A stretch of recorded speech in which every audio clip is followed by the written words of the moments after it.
इयत्ता 9वी विद्यार्थिनी श्यामची आई या पुस्तकातील पहिली कथा मी तुम्हाला सांगणार आहे. त्या कथेचे नाव आहे सावित्री व्रत.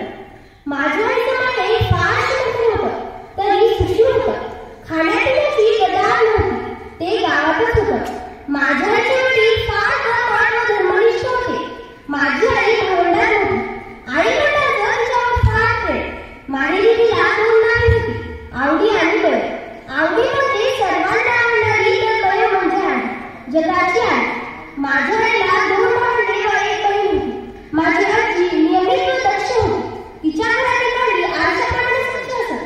माझ्या आईचे लग्न लहानपणी झाले. सासर श्रीमंत होतं.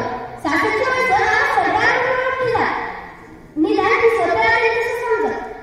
माझ्या आईच्या अंगावर सोन्यामध्ये सर्व काही दागिने होते. भरल्या गोकुळात ती पडली. कशाला तोटा नव्हता. चांगलं खायला, चांगलं अवघड घालायला. मात्र एकत्र कुटुंब असल्याने कामही खूप असे.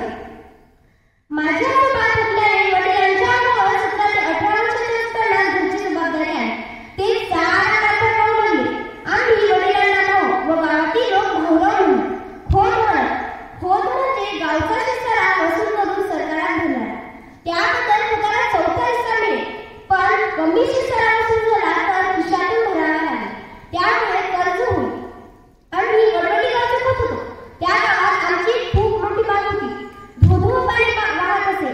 बागेत केळी, सुपारी, अननस, फणस अशी खूप झाडे होती. बागेला आमचं वैभव समजलं जात. पण हे वैभव काही दिवस टिकलं, कारण ते गरिबांच्या श्रमावर उभं राहिलं होतं.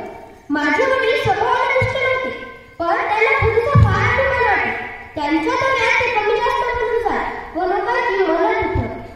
माझ्या जन्माच्या आधी एका अमावास्येची रात्र होती. भाऊ सकाळीच वडवडीला वसुलीसाठी निघाले. आज अवसाने जाऊ नका असं घरच्यांनी सांगितलं, पण भाऊंनी ऐकलं नाही. ते गड्याला बरोबर घेऊन वडवडीला गेले. दिवसभर गेल्यानंतरही अवघ 100 रुपये साडा जमला. संध्याकाळी भाऊ पालघरला परत यायला निघाले. एका म्हातारीने सांगितलं, भाऊदा रात्र झाली आहे, जाऊ नका, इथंच थांबा. पण भाऊंनी ऐकलं नाही. ते गड्याला बरोबर घेऊन पालघरला निघाले. वडवडीपासून 3 मैलावर एक नाला होता. त्याच्या